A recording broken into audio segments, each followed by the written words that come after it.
My name is Anila, and I thought family reunions were supposed to be about celebrating each other. I walked into the reunion late, just like always. I was never the punctual one, but I didn't mind. I had a busy life. Work, the kids, trying to keep up with everything. And this wasn't a big deal to me anymore, not like it used to be. I didn't expect much, to be honest. But as soon as I stepped inside my parents' house, I felt the tension in the air. It wasn't loud or obvious, but it was there. Something felt off. The usual warm greeting I'd expect from my dad was missing. There was no, "Hey, Anila," or a hug like there had always been when I was younger.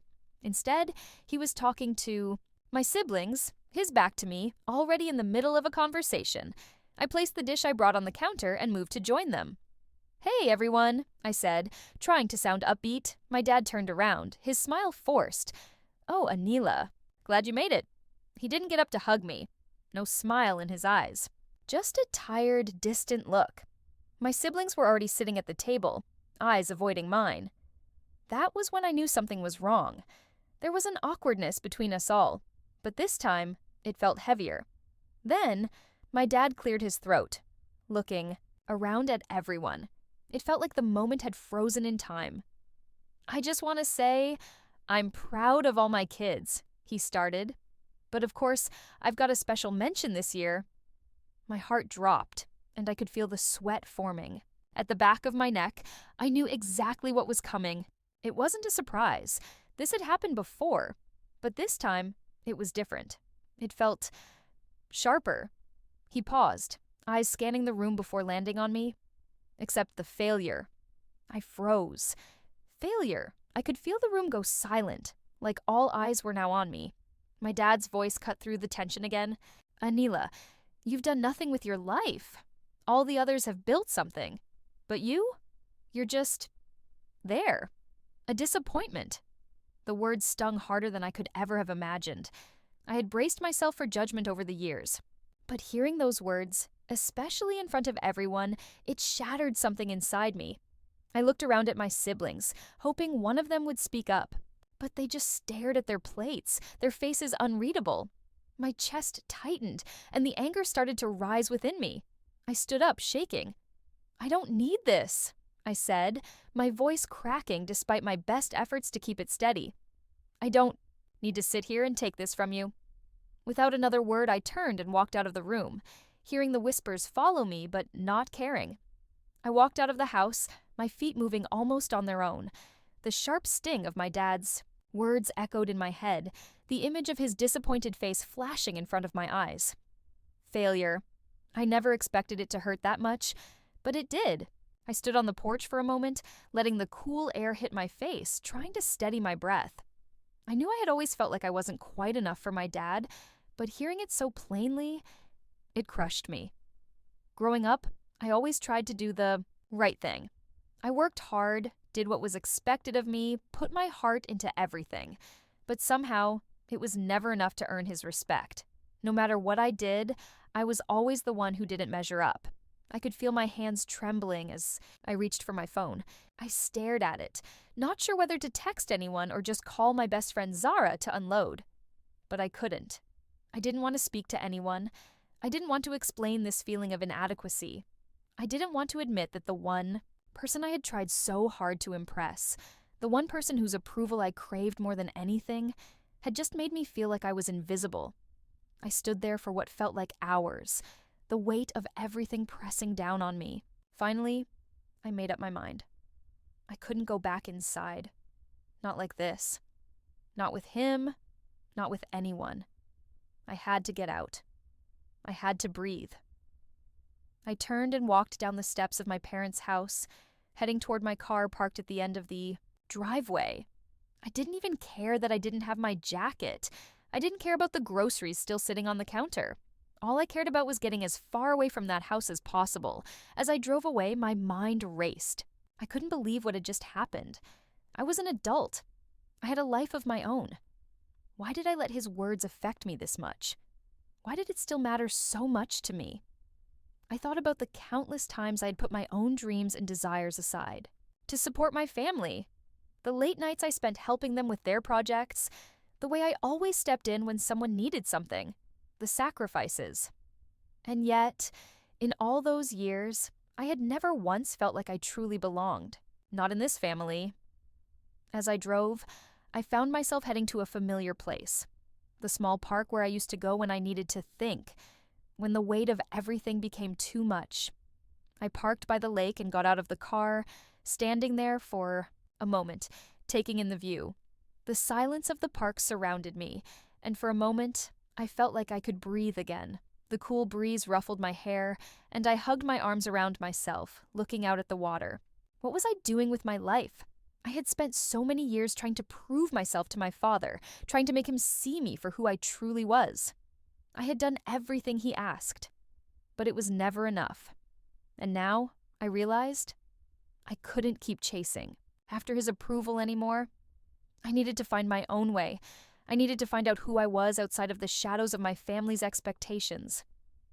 I sat down on a bench, pulling my knees to my chest, and just stared at the water. There had to be more to life than trying to please everyone else. There had to be a way to reclaim myself, but first, I had to stop caring so much about what they thought.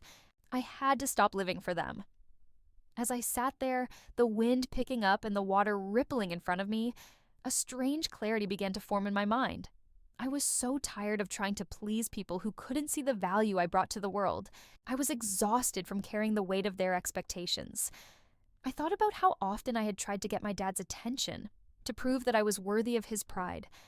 I thought about the countless nights I stayed up, working harder than I ever needed to, just so I could hear him say, "Good job, Anila."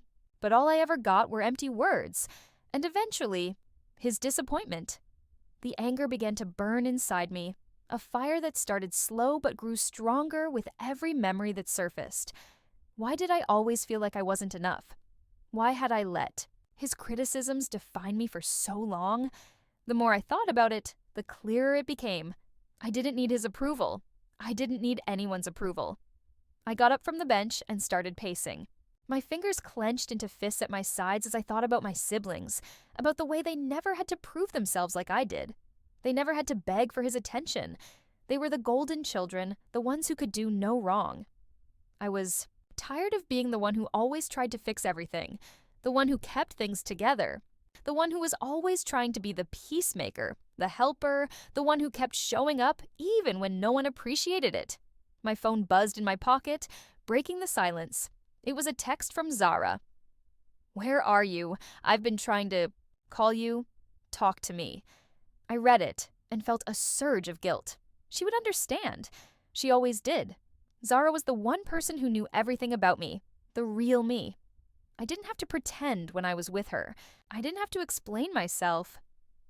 I sighed, looking around at the park one last time. I was tired of running from my own life. I had to face what was happening, even if it meant standing up to my family, even if it meant walking away from the idea of ever getting their approval. I typed back to Zara, "I'm at the park. I'll be home soon." Just needed some space. I knew that when I spoke to her, I would tell her everything. About my dad, about the reunion, about how I finally realized that I had been wasting my time trying to make everyone else happy. I had been neglecting myself, pushing down my own dreams, just to get a little bit of their attention. But it was time for a change. By the time I got back to the house, the weight of the world felt a little lighter. I knew the conversations ahead would be difficult, starting with the one I needed to have with Zara. But I couldn't keep avoiding it. I had to face the truth, the reality of what my family had done to me and what I had done to myself by letting their opinions define me for so long. Zara was already waiting for me when I walked through the door. She could tell immediately something was wrong. "Anila, what happened?" she asked, her voice soft but insistent. I didn't even try to hide the frustration anymore.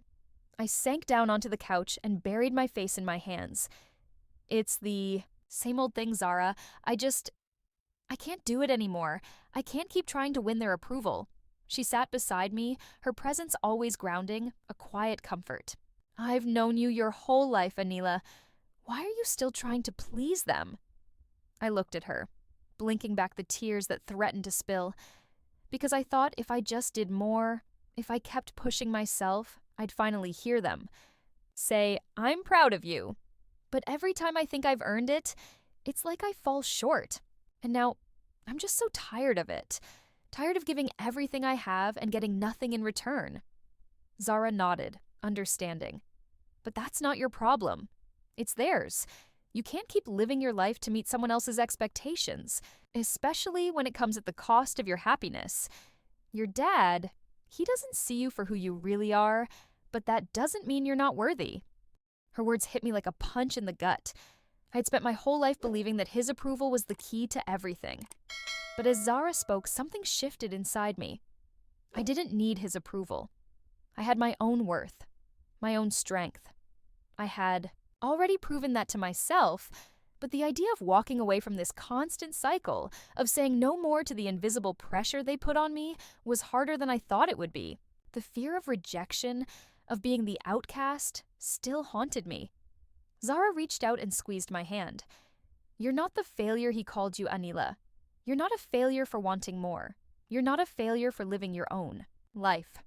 You're allowed to take up space." I let out a shaky breath. I was allowed to take up space. For so long, I had shrunk myself to fit into the mold they expected me to fill. I had put my own dreams on hold because I was too focused on being what they wanted me to be. But now, I knew something had to change. "I think I'm done, Zara," I whispered. "I'm done trying to be someone I'm not just to make them happy. I need to live for me. I need to stop waiting for their approval." Zara's smile was the kind that reached her eyes. "It's about time. You deserve so much more than this. You deserve to be seen, to be celebrated, just as you are." Her words settled in my heart like a seed waiting to grow. It was time to stop shrinking. Time to stand tall, even if it meant standing alone. I was worthy, just as I was. The next day, I woke up with a new sense of clarity. I couldn't keep running back to my family for validation. I needed to start building my own life, my own sense of success. I needed to make decisions based on what I wanted, not what they expected. But that wasn't going to be easy. Breaking free from that pattern wasn't something I could do overnight. Still, I knew I had to try. I sent a message to my dad that night. It wasn't a long message, just a simple truth, one I'd never shared before. "I'm tired of living in your shadow. I'm done trying to be someone I'm not to make you proud. I'm living for me now. And I hope one day you can see that I'm enough just as I am." I didn't expect a response, and I didn't care if I got one. I wasn't looking for his approval anymore. I was done with all the emotional manipulation, done with constantly bending to make them happy at the expense of my own peace. I was living for me now. The days after I sent that message to my dad were quiet. I didn't get any response, which wasn't surprising, but I didn't let it get to me. For the first time in a long time, I felt like I was standing on solid ground, even without their approval. It wasn't easy, though. Every day I had to remind myself that I was worthy. Worthy of love, worthy of success, and worthy of living my life without constantly measuring up to their impossible standards. Kept myself busy, focusing on work, and taking care of my kids. I started getting more involved in things I had put on the back burner, things I had once loved but had neglected because I didn't feel like I had the right to take time for myself. I had always been the one who put everyone else first. But now I was beginning to realize that I mattered too. One evening, after putting the kids to bed, I sat down with a notebook and began to write.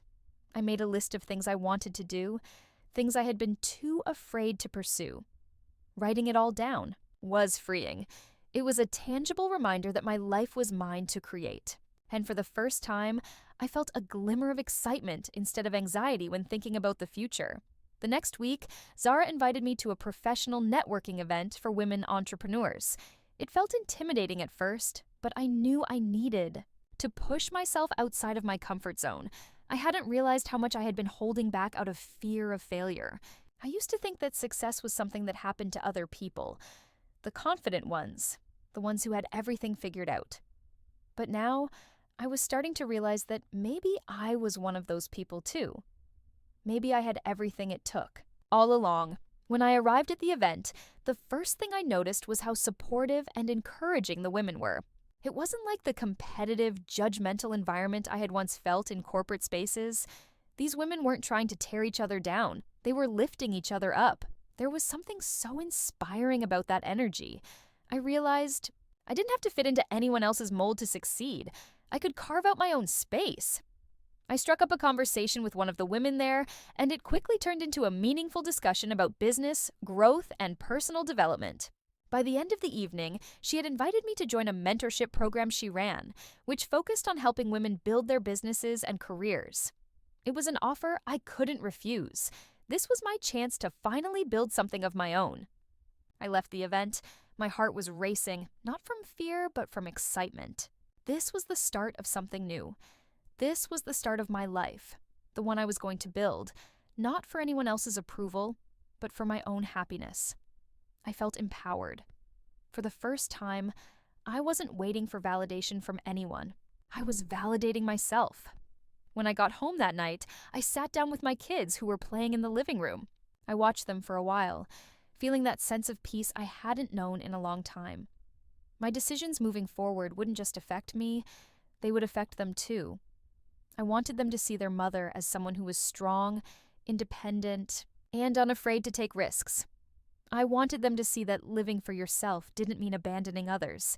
It meant showing them how to live authentically, with courage and with love. The weeks that followed felt like an intense period of transformation. Each day, I found myself making decisions that were no longer driven by fear of disappointing my family. I was choosing to live for me, and it felt liberating. Every small success, every new connection, every step I took toward rebuilding my life added weight to the realization that I was enough just as I was. But of course, things weren't perfect. The shadows of my past decisions, especially the tension with my family, were still there. My dad hadn't responded to my message, and every time I thought about reaching out again, a part of me hesitated. What if he never accepted me for who I was? What if I was always just the person who didn't meet his expectations? Despite my progress, there was still a part of me that yearned for his approval, even though I knew it was toxic.